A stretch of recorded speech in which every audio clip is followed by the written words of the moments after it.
જીવંતિકાની વ્રત કથા। સારસ્વતપુર નામે એક નગરમાં હર્ષવર્ધન નામે રાજા રાજ્ય કરતો હતો। રાજા ખૂબ જ ધાર્મિક વૃત્તિનો તેમજ સદાચારી હતો। તેને હર્ષાદેવી નામની રાણી હતી। રાણી પણ પ્રજાવત્સલ, પવિત્ર અને પતિવ્રતા હતી। ખૂબ વિસ્તરેલું અને ધંધા રોજગારથી ધમધમતું રાજ્ય હતું।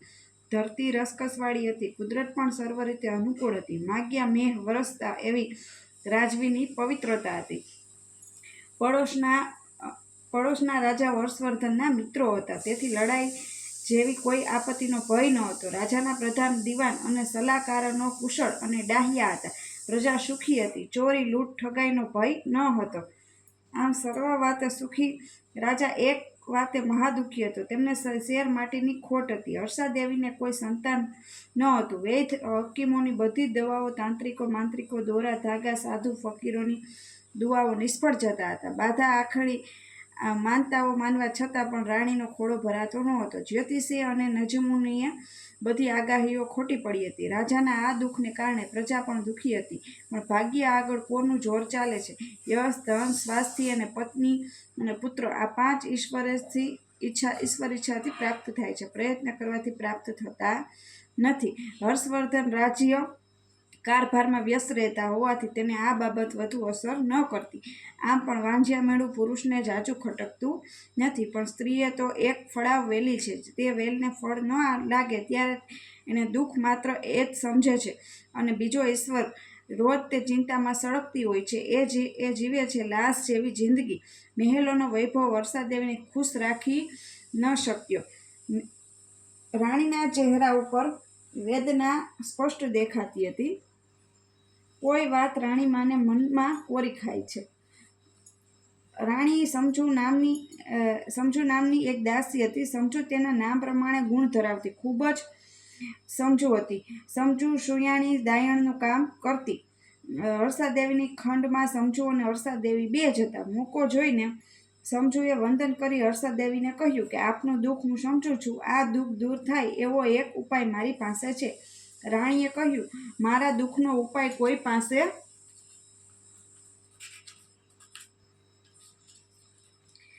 પાસે નથી, તેમ છતાં તારા સંતોષ ખાતર તું ઉપાય બતાવજે। દાસી બોલી, આપણા શહેરમાં ઇન્દ્રવદન જોશી નામે બ્રાહ્મણ રહે છે।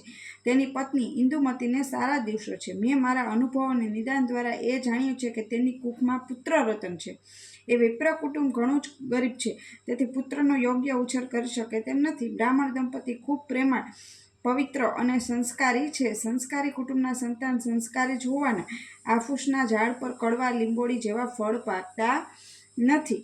હવે મૂળ વાત કરું છું કે આપ એવી અફવા ફેલાવો કે આપને સારા દિવસ છે, બાકીનું બધું જ મારા પર છોડી દો। હે દેવી, પ્રજાનું કલ્યાણ થશે, કેમ કે તેને સુસંસ્કારી રાજવી મળશે। રાજાનું અને આપનું કલ્યાણ થશે। પુત્ર રત્ન પ્રાપ્ત થશે। વિપ્ર બાળનું કલ્યાણ થશે અને સૌનું કલ્યાણ થશે। ભાગ્ય હશે તો બ્રાહ્મણીના બીજા ઘણા બાળકો થશે। સમજુની સમજવાની રીત એવી હતી કે હર્ષાદેવીની વાત ગળે ઉતરી ગઈ।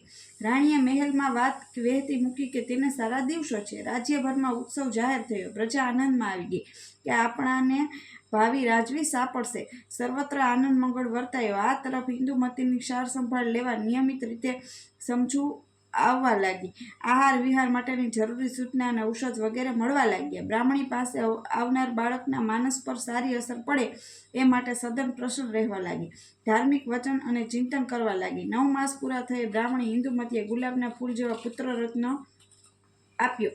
સુવાવડ વખતે સમજુ સુયાણી તરીકે હાજર હતી। તેણે રાતના અંધકારનો લાભ લઈ ઇન્દુમતીના પુત્રને લઈ ચૂપચાપ ભૂગર્ભ માર્ગે રાજમહેલમાં પહોંચાડી દીધો અને ફરી ઇન્દુમતી પાસે આવી જણાવ્યું કે તેને બાળક અવતર્યું હતું। તે પ્રસૂતિ કરાવી સ્નાન કરવા ગઈ એટલી વારમાં બાળક ગુમ થઈ ગયું।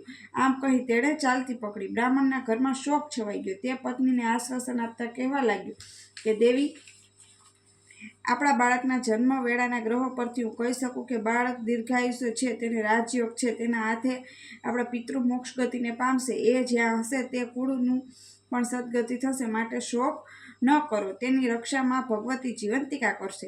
તમે શ્રાવણના પહેલા શુક્રવારની વ્રત શરૂ કરી દો। ઇન્દુમતીએ પણ ત્યારથી વ્રત શરૂ કરી દીધું। આ તરફ મહેલમાં થાળી વાગી, પેંડા વહેંચાયા। શુભ સમાચાર વેતા થયા કે રાણી અરસા દેવી પુત્રને જન્મ આપ્યો છે. સમગ્ર રાજ્યમાં ઉત્સવ જાહેર થયો. બ્રાહ્મણોનો દાન દેવાય, ગરીબોને અન્ન વસ્ત્ર વેચાય, સર્વત્ર આનંદ મંગળ થયો. કુંવરનું નામ સિદ્ધાર્થ રાખવામાં આવ્યું. કુંવર દિવસે ને દિવસે વધવા લાગ્યો. સારામાં સારું શિક્ષણ અપાય છે, રાજનીતિના પાઠ ભણાવાય છે. કાવા દાવા કર્યા સિવાય રાજકારભાર કેમ ચાલે તે વિદ્વાન પંડિતો રાજકુમારને કથા વાર્તાઓથી શીખવે છે. કુમાર પણ મેઘાવી છે, ભણેલું ભૂલતો નથી. જોત જોતામાં શસ્ત્રો અને શાસ્ત્રોમાં પારંગત થયો છે.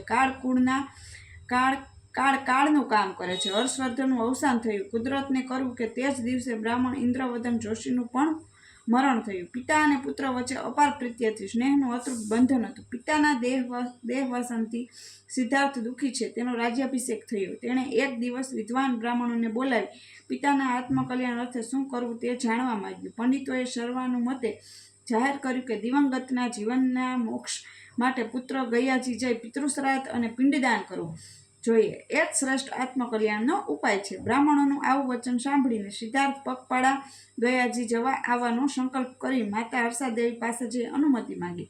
માને પણ વાત જાણી આનંદ થયો. આશીર્વાદ આપ્યો. પુત્રને સોના મોહર લઈ જવા કહ્યું. સિદ્ધાર્થે કહ્યું, હે માતાજી, મારા પિતા આ વિશાળ રાજ્યના એકમાત્ર રાજ્ય હતા. અનંતની સફરે જતા વખતે તે શું સાથે લઈ ગયા હતા? ફક્ત તેમનું ઉમદા ચારિત્ર અને પિતાનો હું પુત્ર છું. પુત્રના વિચારો જાણીને માને ખૂબ આનંદ થયો. શિખામણ આપી કે રસ્તામાં જે કોઈના ઘરે રોકાવ તેની પરિસ્થિતિ અનુકૂળ થઈને રહેજો. એક રાતથી વધુ ક્યાંય રોકાશો નહીં. જેનું નમક ખાવ તેનું કંઈક ભલું કરજો. ઈશ્વર આપનું ભલું કરે. માતાની શિખામણ ગાંઠે બાંધી કુમાર ગયાજી તરફ પ્રસ્થાન કર્યું. એક સામાન્ય નાગરિકની જેમ પગપાળા પ્રવાસ કરતા તે આગળ વધે છે. સાંજ થતાં ગામના ચોરે મંદિરમાં કે કોઈ સજ્જનના ઘરે ઉતારો કરે છે. જે મળે તે ખાય છે. રાજમહેલના સુખ યાદો કરતો નથી. આમ એક ગામથી બીજે ગામથી ત્રીજે ગામ આગળ વધતો જાય છે. કુમાર જ્યાં પણ જાય છે ત્યાં આદર સત્કાર પામે છે. આમ ચાલતા ચાલતા કુમાર એક નગરમાં પહોંચ્યો. નગરમાં એક વણિકની હવેલી સામે જોઈને ઊભો રહ્યો. એ વણિકને કહેવા લાગ્યો, હે શેઠ, હું મુસાફર છું, દૂરથી આવું છું. પિતૃશ્રાદ્ધ અર્થે ગયાજી જવું છે. એક રાત માટે આપને ત્યાં ઉતારો કરવા માંગુ છું. જો આપ રજા આપો તો એક રાત રોકાઈ સવાર તથા મારા રસ્તે આગળ વધીશ. વણિક દયાળુ હતું. તેણે કુમારને રોકાઈ જવા પ્રેમથી હા પાડી. ભાવતા ભોજન જમાડ્યા અને પરસાળમાં ડેલી ખાટલો ઢાળી પથારી કરી કહ્યું, તમે દૂરથી આવ્યા છો, સવારે ઘણું દૂર જવાનું છે, માટે આરામ કરો. પણ લાંબા સફર અને ભોજનમાં ઘેનના કારણે પથારીમાં પડતા જ ઘસઘસાટ ઊંઘવા લાગ્યો. કુંવર ઊંઘે છે અને મા ભગવતી જીવંતિકા તેના ઓશિકા પાસે ત્રિશૂળ લઈને કુમારની ચોકી કરે છે. અડધી રાત વીતી હશે. એવામાં કોઈના રડવાનો અવાજ સાંભળી કુમાર જાગી ગયો. અરે, અત્યારે અડધી રાત્રે કોણ દુખિયારું રડતું હશે? અવાજ તો શેઠની હવેલીમાંથી આવતો હોય એમ લાગે છે. શું શેઠજી ઉપર કોઈ આપત્તિ આવી હશે? શેઠ મારી સાથે વધુ વાતચીત પણ કરી શક્યા નથી. શું તકલીફ હશે? આમ વિચારતા કુમાર અર્ધજાગ્રત દશામાં સૂતા ત્યાં તેવામાં દરવાજા ખુલવાનો અવાજ થયો. આજે વણિકના ઘરે પુત્ર જન્મ થયાનો 6ઠ્ઠો દિવસ હતો. વિધાતાના વણિકના પુત્રના લેખ લખવા પધાર્યા હતા. કુમારની રક્ષા કરતા મા જીવંતિકા પોતાનું ત્રિશૂળ આડું ધરી વિદ્યાર્થીને રોક્યા અને કહ્યું, હે દેવી, આપ વિધિના લેખ લખવા આવ્યા છો તો મને કહો, આપ વણિક પુત્રના કેવા લેખ લખશો? વિદ્યાર્થી બોલ્યા, હે જીવંતિકા, જાજુ કંઈ લખવું નથી. આવતીકાલે સવાર થતાં આ પુત્ર મરણ પામશે. મા ભગવતી જીવંતિકા બોલ્યા, મંગળમયી, હું જ્યાં વાસ કરતી હોઉં ત્યાં કોઈનું અમંગળ ન થઈ શકે. માટે વિદ્યાર્થી, તું વણિકના પુત્રના નસીબમાં ધન ધાન્ય દીર્ઘાયુષ્ય લખજે. વિધાત્રી માની વાત માનીને એ પ્રમાણે લેખ લખી ચાલ્યા ગયા. સવારે પુત્ર જીવિત જોઈ વણિક તેમજ તેની પત્ની ખૂબ રાજી થયા. તેમને થયું કે જરૂર આ મુસાફરના પાવન પગલાના કારણે આપણો પુત્ર જીવિત રહ્યો છે. પ્રાતકાળે જાગી સ્નાનાદિ પતાવી કુમારે જવાની રજા માંગી. સાથે સાથે પૂછ્યું કે શેઠજી, રાતના આપની હવેલીમાંથી રડવાનો અવાજ આવતો હતો. એ વેપાર વણિકનો ધર્મ છે. ક્ષત્રિય રણ મેદાનમાં પોતાના પુત્રને પણ ગુમાવે તોય રડતો નથી. તેમ વૈશ્ય વેપારમાં લાખોનું નુકસાન થાય તોય રડતો નથી. આપના રડવાનું કારણ મને જણાવશો? તો વણિક માંડીને વાત કરી, હે મુસાફર, આ પહેલા મારા 5 પુત્રો જન્મીને 6ઠ્ઠા દિવસે મરણ પામ્યા છે. 7મો દિવસ કોઈએ જોયો નથી. મારે ત્યાં પુત્ર જન્મ થયાને ગઈકાલે 6 દિવસ થયા, એ પણ મરણ પામશે એવા ભયથી હું રડતો હતો. પણ આપનો પુનિત પગલાથી મારો પુત્ર જીવિત છે. તેનો યશ આપના મળે છે, આપ મારી વિનંતી માનીને વધુ રોકાઈ જાઓ. કુમાર બોલ્યા, શેઠ, આયુષ્ય ઈશ્વર આપે છે, હું કદાચ એનું નિમિત્ત બન્યો હોઈશ. શ્રાદ્ધ કર્મ માટે નીકળ્યો હોવાથી વધુ રોકાવું મારા માટે શક્ય નથી, પણ પાછા ફરતા એક રાત આપને ત્યાં જરૂર રોકાઈશ. કુમાર આગળ પ્રસ્થાન કરે છે. આ બાજુ વર્ષાદેવીની ધન ધાન્ય સાથે પોતાના માણસોને ગયાજી રવાના કરતા કહ્યું, મારી ગણતરી મુજબ ગયાજી પહોંચવાની તૈયારીમાં હશે. કુમાર પહોંચે એ પહેલા જ માણસો ગયાજી પહોંચી ગયેલા. કુમાર આવીને ગંગાઘાટ પર વિદ્વાન બ્રાહ્મણોને બોલાવી શ્રાદ્ધ કર્મને વિધિ કરાવી પિંડદાન દેવા ગયા. ત્યારે એકને બદલે 2 હાથ દેખાયા, બંને હાથને પિંડદાન દેવાયા. કુમારે આ 2 હાથ દેખાવા બાબતે શાસ્ત્ર સંગત ખુલાસો પૂછ્યો, પણ કોઈ ખુલાસો કરી શક્યું નહીં. વાત જાણી એમ હતી કે કુમારના પિતૃ એટલે કે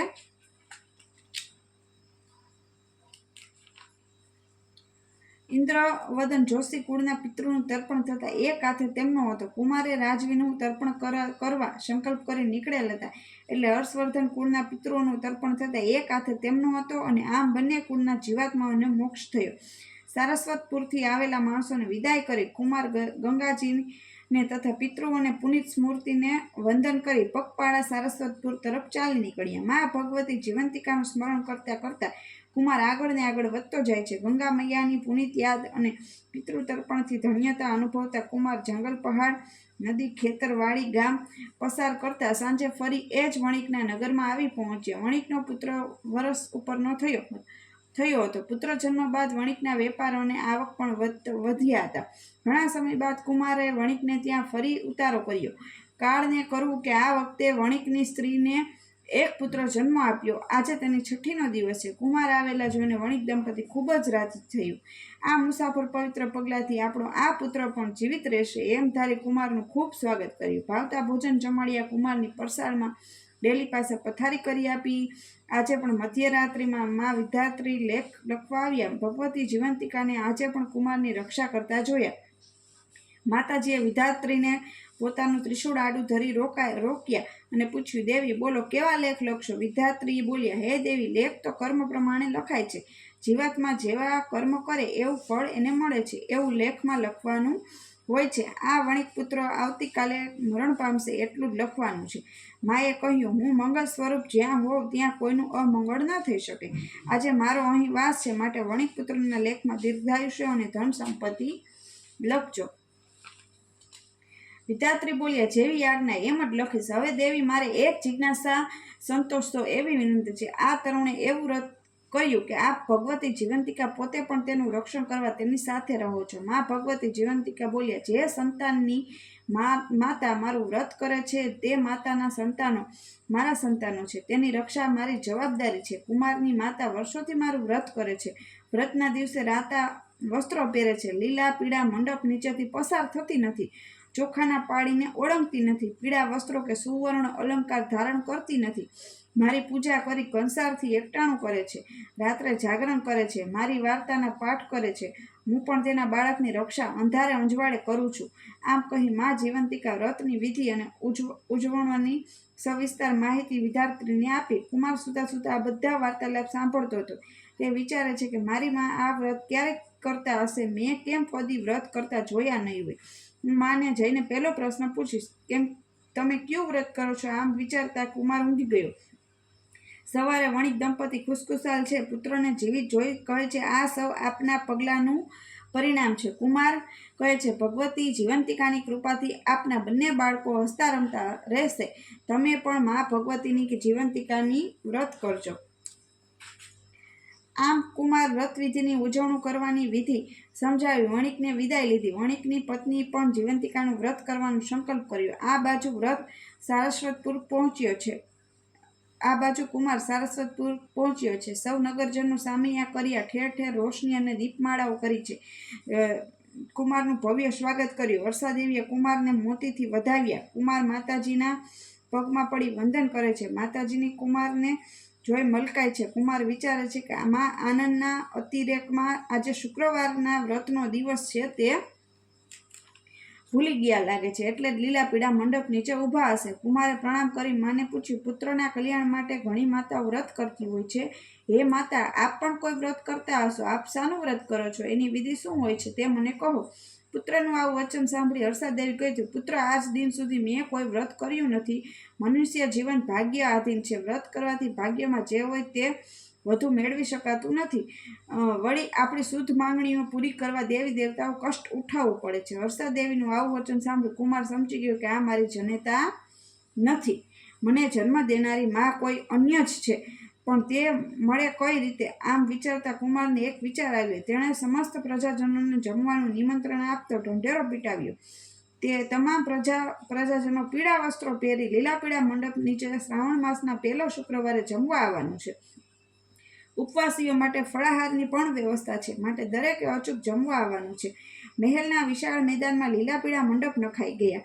જાત જાતના અને ભાત ભાતના ભોજન તૈયાર થયા. સૌ પ્રજાજનો જમવા આવ્યા છે. સેવકો ખબર લાગ્યા કે એક બ્રાહ્મણની વિધવા જમવા આવવાની ના પાડે છે. તે કહે છે કે હું વર્ષોથી માં જીવંતિકાનું વ્રત કરું છું. મારું એકટાણું છે. મેં માના પ્રસાદ કંસારથી એકટાણું કરી લીધું છે. વળી મારાથી પીળા વસ્ત્રો પહેરાય નહીં, લીલા પીળા મંડપ નીચે પસાર થવાય નહીં, ચોખાના પાણીને ઓળંગાય નહીં, માટે મને માફ કરો. સેવકની વાતથી કુમાર સમજી ગયો કે આ જ મારી જનેતા છે.